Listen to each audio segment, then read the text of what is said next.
সুনামগঞ্জে বৃষ্টিপাত কমে যাওয়া ও পাহাড়ি ঢল না নামায় কিছুটা কমেছে সুরমা নদীর পানি। গত ২৪ ঘন্টায় সুরমা নদীর পানি কমেছে ১০ সেন্টিমিটার। এ বিষয়ে আরো বিস্তারিত জানিয়েছেন প্রতিনিধি মেহেদী হাসান। গত ২৪ ঘন্টায় সুরমা নদীর পানি কমেছে ১০ সেন্টিমিটার। বর্তমানে বিপদ সীমার ৩৬ সেন্টিমিটার নিচ দিয়ে সুনামগঞ্জে সুরমা নদীর পানি প্রবাহিত হচ্ছে।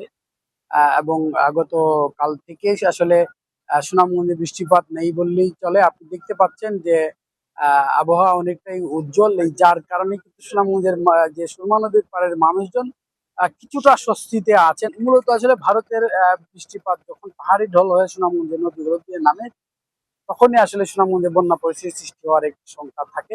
যেহেতু গতকালকে থেকে সুনামগঞ্জেও বৃষ্টিপাত হয়নি, পাহাড়ি ঢলও নামেনি, এর ফলে আসলে সুনামগঞ্জের যে নদীগুলো রয়েছে সেই নদীগুলোর পানি ইতিমধ্যে কমতে শুরু করেছে এবং মানুষের মনে কিছুটা স্বস্তি ফিরেছে। আমি পানি উন্নয়ন বোর্ডের সাথে কথা বলেছি, তারা বলছেন এখন আর সুনামগঞ্জে ভারী বৃষ্টিপাত হওয়ার তেমন কোনো সম্ভাবনা নেই। তারা বলছেন নিম্নাঞ্চলে যেহেতু কিছু কিছু জায়গায় পানি প্রবেশ করেছিল, কিছু কিছু উপজেলায় পানি প্রবেশ করেছিল, এটি নামতে একটু সময় লাগবে। জেলা প্রশাসন বলছে যদি বড় ধরনের বন্যার কোনো সংখ্যা হয়, তারা সকল ধরনের প্রস্তুতি রেখেছেন।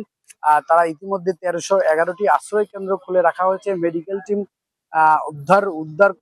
উদ্ধারকারী টিম, সব সব ধরনের টিম কিন্তু তারা রেখেছেন এবং শুকনো খাবার প্রস্তুত রাখার জন্য জেলা প্রশাসনের পক্ষ থেকে ইতিমধ্যে সব ১২টি উপজেলায় শুকনো খাবার ইতিমধ্যে বরাদ্দ দেওয়া হয়েছে এবং তারা বলছেন পর্যায়ক্রমে যদি খারাপ পরিস্থিতি হয়, আরো বেশি লাগে, তখন তারা সেটি আরো আরো বরাদ্দ বাড়াবেন। তো এই ছিল আমার কাছে সুনামগঞ্জ থেকে আজকের বৃষ্টি এবং পানি বাড়ার সর্বশেষ তথ্য।